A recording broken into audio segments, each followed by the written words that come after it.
તો ઘટના ઘટ્યાને 24 કલાકથી પણ વધુ સમય વીતી ચૂક્યો છે, પરંતુ હજી સુધી કેટલાક લોકો જે છે તે ગુમ હોવાની ફરિયાદ ઉઠી રહી છે। પરિવારજનો માંગ કરી રહ્યા છે કે જલ્દીથી જ તેમને શોધી કાઢવામાં આવે। ત્યારે આખો જે ઘટનાક્રમ સર્જાયો હતો તેમાં અત્યાર સુધી શું થયું તેના વિશે વાત કરીએ તો એક બાદ એક મૃત્યુઆંક વધતો ગયો અને અત્યારે જે છેલ્લો આંકડો સામે આવ્યો છે, આ દુર્ઘટનામાં કુલ 16 લોકોના મોત થઈ ચૂક્યા છે અને હજુ અનેક લોકો જે છે તે ગુમ છે। 3 વ્યક્તિઓની હજી સુધી કોઈ પણ ભાળ નથી મળી।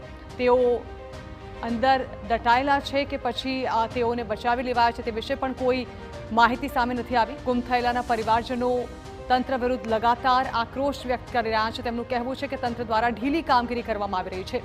ગુમ થયેલા પરિવારજનો જે છે તે સતત માંગ કરી રહ્યા છે કે પરિવારજનોને શોધી કાઢવામાં આવે। તો સર્ચ ઓપરેશનની કામગીરી પણ ધીમી થતી હોવાનો આક્ષેપ જે છે તે પરિવારજનો દ્વારા લગાવવામાં આવ્યો છે। તેમનું કહેવું છે કે 24 કલાકથી વધુ સમય વીતી ગયો છતાં પણ પરિવારજનો કેમ ગુમ છે। 10થી વધુ ટીમો દ્વારા દુર્ઘટના સ્થળે સર્ચ ઓપરેશન કરવામાં આવી રહ્યું છે। ગઈકાલે રાત પડતા પણ કેટલીક ટીમો અહીં જે છે તે એક્ટિવ રાખવામાં આવી હતી અને સર્ચ ઓપરેશન ચલાવવામાં આવ્યું હતું। નદીમાં 3 મીટર સુધી કાદવનું સ્તર જે છે તે પથરાયેલું છે, તેને કારણે પણ આ સર્ચ ઓપરેશનમાં ખાસો એવો સમય લાગી રહ્યો છે।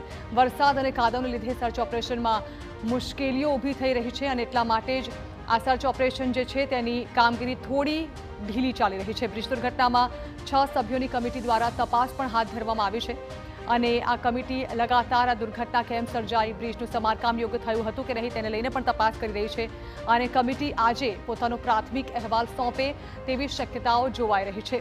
પરંતુ બીજી તરફ પરિવારજનો આક્રંદ મચાવી રહ્યા છે। આ અંગે મુખ્યમંત્રી ભૂપેન્દ્ર પટેલની ઉચ્ચ અધિકારીઓ સાથે એક બેઠક પણ યોજાઈ। આ મામલે તપાસના પહેલાથી જ આદેશ આપી દેવામાં આવ્યા છે અને તપાસ બાદ લાગતા વળગતા જે પણ અધિકારીઓ હશે તેમના વિરુદ્ધ કાર્યવાહી થાય તેવી પણ શક્યતાઓ જોવામાં આવી રહી છે।